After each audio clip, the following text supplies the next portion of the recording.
Good morning dear student, welcome to online class.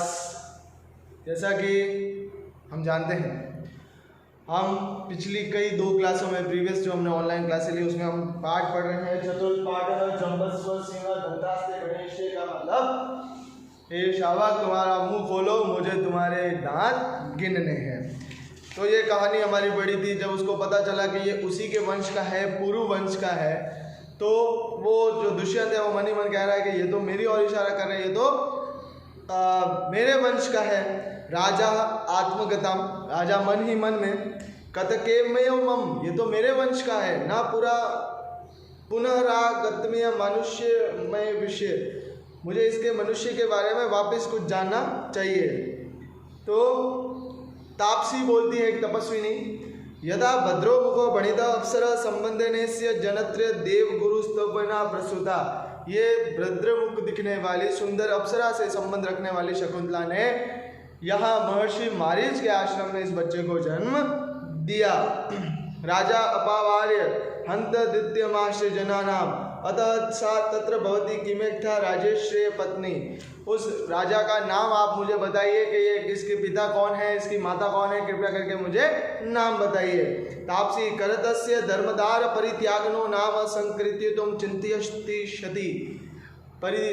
पत्नी को त्यागने वाले का नाम लेना यहाँ धर्म के विरुद्ध माना जाता है, यानी उसका नाम कोई नहीं लेता क्योंकि उसने अपनी पत्नी को त्याग दिया था। राजा स्वगतम, वापस अपने ही मन में, इयम खलु कथा मामेव लक्ष्य करो थी, ये जो कहानी है ये तो मेरी ओर ही लक्ष्य कर रही है, ये पूर्ववंश मेरा ही है, मैंने ही अपनी पत्नी का त्याग किया है। यदि तावदस्य शिशो मात्रा नामतः प्रचामी अथवा अनार्य पर दार व्यवहार परिवश्य मरण मयूरा हस्ता। अब वो कहता है कि मैं इसकी माँ का नाम जानना चाहता हूँ, लेकिन उस जमाने में, उस समय में बात ये थी कि कोई भी पराई स्त्री का नाम वगैरह पूछना एक मनुष्य धर्म के, मानव धर्म के विरुद्ध माना जाता था। तो राजा थोड़ा संकोचित हुआ कि मैं एक पराई स्त्री का नाम कैसे जानूं। इतने में वो मिट्टी का मोर लेकर प्रवेश करता है। तापसी सर्वदमन शकुंतलावण्यम प्रक्षेस्व। सर्वदमन देखो कितना सुंदर वर्ण का तुम प्रवेश कर। शकुंतले वर्ण का मतलब होता है सुंदर दिखने वाला। अब वो ये नाम का यहाँ पे भ्रम हो जाता है। तपस्विनी उसकी मयूर की, मिट्टी के मोर की सुंदरता का बखान कर रही है और वही बालक अपनी माँ का समझेगा। यहाँ पे नाम का यानी एक ही शब्द का भ्रम फैलाया है। बालह सदृष्टिशेम कुत्र वामम माता, इधर उधर आगे पीछे देखता हुआ, कहाँ है मेरी माता। उभे, दोनों एक साथ, दोनों तपस्विनी एक साथ बोलते हैं, नाम सादृश्य वंचितो मात्र वत्सल। नाम का यहाँ पे भ्रम हो गया इस मात्र वत्सल के लिए। अब द्वितीय तपस्विनी बोलती है, वत्स अयस्य मृतिका मयूरस्य रमयत्व पश्यति बणितो असि। हम यहाँ पे इस मिट्टी के मयूर की सुंदरता का वर्णन कर रहे हैं, तुम्हारी माँ का नाम नहीं ले रहे हैं। राजा आत्मगतम, वापिस मन ही मन में, किम वा शकुंतलेत्यस्य मातुराख्या, क्या इसकी माँ का नाम शकुंतला है। संति पुनः मार्दे सादृश्यानि। अब तो उसे इस बात का विश्वास भी हो गया कि ये मेरा ही पुत्र है। बाल माता रोचते में एष भद्र मयूरा इत्री क्रीड़ा गते, मैं इस अच्छे मोर के साथ खेलूंगा। प्रथमा विलोके सो अहो रक्षा करंड मत्स्य मणिबंदे ना दृश्यते। अरे इसके हाथ में जो रक्षा बंधन जो बांधा था वो दिखाई नहीं दे रहा है। महर्षि मरीच ने सर्वदमन के हाथ में एक रक्षा सूत्र बांधा था, जिसको या तो हाथ कौन लगा सकता था, या तो स्वयं उस बालक की माता या स्वयं उस बालक के पिता। अगर अन्य कोई उसको हाथ लगाता या छूता तो वो उसे काला सांप जो है वो डस लेता। राजा अलावागेन नंदीवधवस्य शिशि शावक विमाता परिभ्रष्टम इत्यादि मुच्छति।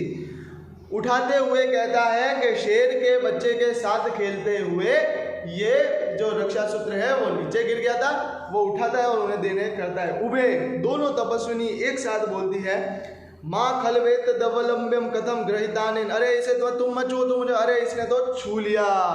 पहले बोला इसे छुओ मत छुओ मत, जब राजा उठा ही लेता है तो दोनों बोलते हैं अरे इसने तो छू लिया। राजा किमर्थम प्रतिष्ठिता स्म, अगर मैंने उठा लिया तो किस लिए आप परेशान हैं। प्रथमा सुनो तो महाराज, आप सुनिए महाराज। ऐसा पराजिता नाम औषधि धीरस्य जातक समय भगवता मारीचेन दत्ता।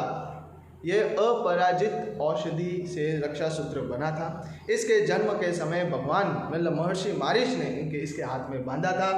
एता किलम माता पिता आवतम च वर्जयतो अप्रो भूमि पतिताम न ग्रहीति। अगर ये भूमि पर गिर जाता है तो खाली माता और पिता को ही इसको उठा के देने का है अधिकार है, अन्य को नहीं। राजा कहता है अथम ग्रहीति, अगर कोई इसे छू ले तो। प्रतिमा कहती है ततस्तम सर्पो भूत्वा दृश्यति, उसको काला सांप जो है वो निगल जाता है या डस जाता है। राजा भवितव्य कदाचिद्याय प्रत्यक्षीकृता विक्रिय, क्या आपने इसको कभी प्रत्यक्ष रूप से देखा है कि किसी ने छुआ हो और सांप ने डस लिया हो? उभे अनेकेश, कई बार देखा है। राजा सहर्षम आत्मगतम कथावीम संपूर्णमपि में मनोरथा नाभिनंदानी इति बालक परिषद। तो मुझे उस वक्त राजा आगे बढ़ता है और उस बालक को गले लगाता है और कहता है कि मेरी मनोरथ पूर्ण हुई, मैं आनंदित हुआ, मेरी मनोरथ पूर्ण हुई। बाला मुंच माम, छोड़ो मुझे। यावनु मतु सकाशम गमिष्यामि, मुझे मेरी माँ के पास जाना है। राजा बोलता है पुत्रक मया सेहे माता रिबंध्रिष्यासि, चलो बेटा मैं तुम्हारे साथ ही तुम्हारे माता के आनंदित दर्शन करता हूँ। बालक बोलता है मम खलु ता तो दुष्यंत, मेरे पिता दुष्यंत है, न तुम नहीं। बालक ने कभी दुष्यंत को देखा नहीं था, इसलिए उसने पहचान नहीं पाया। राजा सस्मितम एष विवाद एत प्रतियाति, उसका जो ये विषाद था ये उसे भी अच्छा लगा और आगे का नाटक यहाँ समाप्त हुआ। तो डियर स्टूडेंट, ये चैप्टर जो है हमारा पूर्ण हुआ। नेक्स्ट ऑनलाइन क्लास में हम इसके अभ्यास प्रश्न करेंगे। तब तक आपका एक काम रहेगा कि नोटबुक में इसके शब्दार्थ को नोट डाउन कर दीजिएगा। Thank you, stay home, stay safe.